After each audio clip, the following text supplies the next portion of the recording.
La chaîne Trésor vous présente le Mont d'Or dans le prolongement de la Bourboule dans la vallée glaciaire donc du Sancy que l'on voit en fond.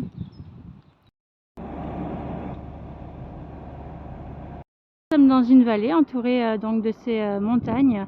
Le train passé à l'origine, maintenant c'est un bus qui relie à Clermont-Ferrand, nous sommes en Auvergne, avec donc le Sancy au bout de cette vallée et le Mont d'Or qui s'y loge. Le Mont d'Or a prospéré grâce au thermalisme, avec des eaux curatives pour les voies respiratoires notamment, et donc pour également le tourisme. Il y a également une station de ski au Mont d'Or, avec des couloirs assez réputés notamment. Et là, c'est une école avec l'office de tourisme, son siège. On peut voir des bâtiments à visée thermaliste, donc pour l'accueil touristique. Donc construit au 19e siècle en pierre andésite. On voit cette pierre grise, donc une pierre volcanique. Toujours au fond, nous voyons le Mont d'Or, avec donc toujours ces rues cantonnées de bâtiments néoclassiques et les thermes que l'on voit au fond, qui sont néo-byzantins, fondés en 1817.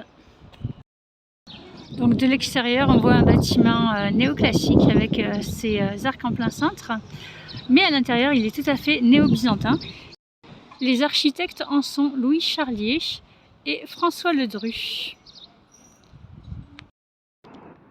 Et il y a des visites guidées qui ont lieu tous les jours, donc dans ces thermes néo-byzantines. La station thermale du Mont d'Or a vu accueillir George Sand, Honoré de Balzac, Marcel Proust, Georges Clemenceau et d'autres encore. Ici, une vue sur le palace Sarciron. Bien sûr, au fil des rues, on trouvera des produits locaux, comme les charcuteries d'Auvergne et le vin, la bière également, qui est en recrudescence.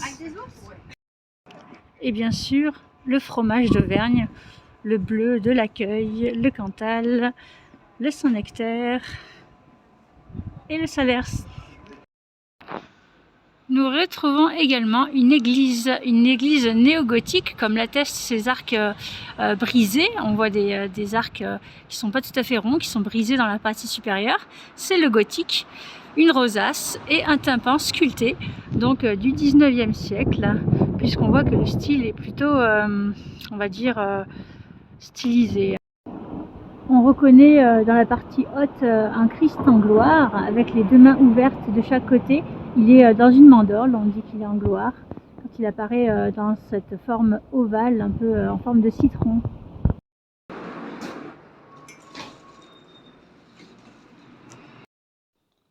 On retrouve la pierre andésite basaltique grise, avec des chapiteaux stylisés. On retrouve également les arcs brisés du gothique, et au fond, une abside bleue. Donc le bleu en réfère au céleste, au ciel, donc rien de surprenant jusque-là. Ici on peut constater que tout est vraiment contemporain, avec donc des scènes bibliques représentées sur cette abside bleue. Et la chance qu'a le Mont d'Or, c'est d'avoir un orgue dans son église également. On le voit au fond, dans la partie supérieure. Un autre orgue apparaît ici dans la partie nord du transept, donc du bras gauche de l'église qui est en forme de croix, un plan en forme de croix, et on peut constater qu'il y a une crypte là. Donc nous allons voir cette crypte qui est sous le chœur traditionnellement.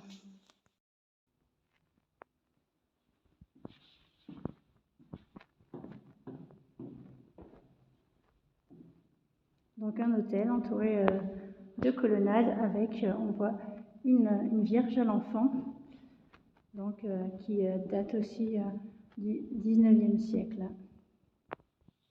Elle est en majesté et l'enfant apparaît sur son bras droit. Une statue de saint Antoine de Padoue que l'on voit avec son livre, donc il tient sur la main droite. Au-dessus se repose l'enfant. Et oui, c'était un enseignant, donc on le représente avec un livre. Et les vitraux, un exemple de vitrail ici, d'une Vierge à l'enfant, romane, plutôt dans un style roman, mais en majesté également, avec donc un style tout à fait contemporain. Donc l'église est néo-gothique, elle est néo-gothique, mais on voit quand même une frise d'arêtes de poisson polychrome. Frise d'arêtes de poisson, vous voyez, ces pierres polychromes blanches et pierres andésite noires. Donc au niveau des bâtiments, on reste sur du néo-byzantin, quoiqu'il y a également du néo-médiéval pour certains autres édifices. Donc avec ces tours par exemple qui flanquent cette allure médiévale. Nous sommes le vendredi 17 avril 2025. Il y a encore de la neige en avril, comme l'attestent donc ces montagnes enneigées de la station. Et nous sommes jour de marché, un beau marché qui fait vivre donc nos beaux villages de France. Au Mont d'Or, on voit beaucoup de néo-byzantins. Donc un style un peu baroque parfois, mais on voit également du néo-médiéval comme ici avec le grand hôtel, donc néo-médiéval avec des formes très rectilignes flanquées de tourelles. Voici l'hôtel de ville sur la droite avec donc nous sommes au cœur du Mont d'Or et il y a ici, vous voyez, à 2 km une cascade, la grande cascade. Il y a également 2 autres cascades accessibles à pied à partir du Mont d'Or. Et dans un style sobre, néoclassique, l'hôpital du Mont d'Or. Un beau fronton néoclassique avec des colonnes ioniques pour ici l'hôtel du parc. Nous avons au fond donc le Sancy tout blanc, le Mont d'Or avec donc une navette qui relie en hiver jusqu'à la station, 5-10 minutes. Le Mont d'Or est agrémenté d'un joli parc en travaux actuellement, avec une patinoire et un bowling. Le Mont d'Or est également parcouru par une rivière, donc une rivière torrentueuse qui est la Dordogne. Donc la Dordogne, c'est la jonction de deux ruisseaux, la Dor et la Dogne, qui ont donné la Dordogne qui se jette dans la Garonne, donc le fleuve.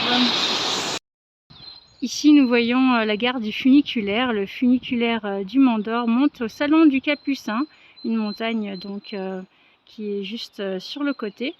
Et donc ce funiculaire, eh bien, il date de 1898, donc ça nous renvoie au temps moderne de Charlie Chaplin.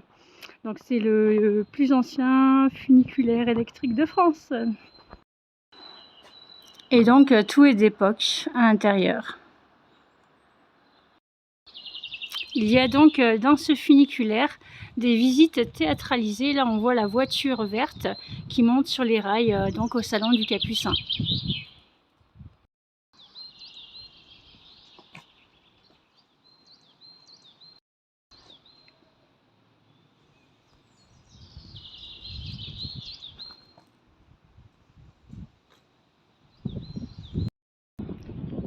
Comme à la Bourboule, au Mont d'Or, un temple protestant ici.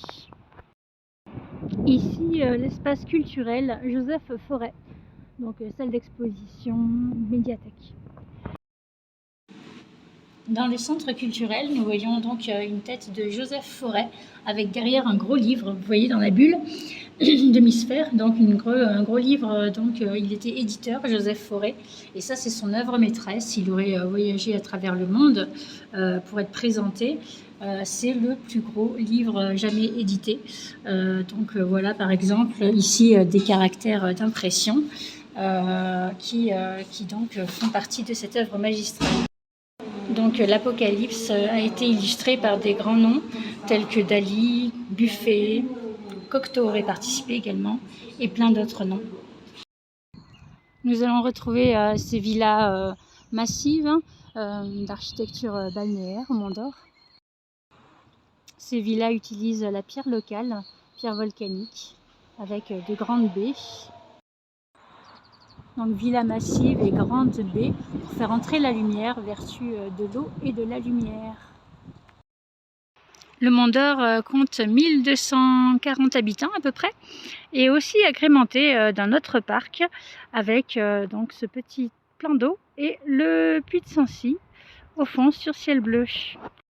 Dans ce parc, on peut voir des vestiges de la romanité, avec donc ces anciens corniches qui datent de l'époque romaine, qui a vu au Mont d'Or une exploitation des thermes. Donc le Mont d'Or, un cirque volcanique se dessine, encore enneigé en cette période, avec la vallée glaciaire dans laquelle se loge donc le Mont d'Or, puis plus loin la Bourboule. Il y a donc la gare du téléphérique qui permet de monter au sommet, donc où on a une vue, donc c'est le plus haut volcan métropolitain, donc ici au Mont d'Or. Donc les téléphériques fonctionnent toute l'année, ce qui est très pratique. Au sommet, il y a un restaurant. Il y a encore à peu près un quart d'heure de montée par escalier pour arriver tout au sommet.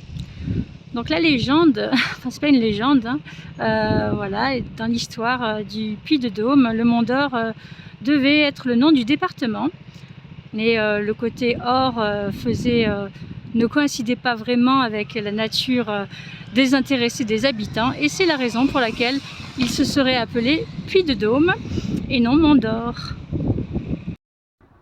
C'était la visite du Mont d'Or. Elle est loin d'être exhaustive, il y a encore de nombreuses richesses à venir découvrir absolument, en vous souhaitant d'excellentes visites, et surtout, plus on en sait, plus on s'amuse.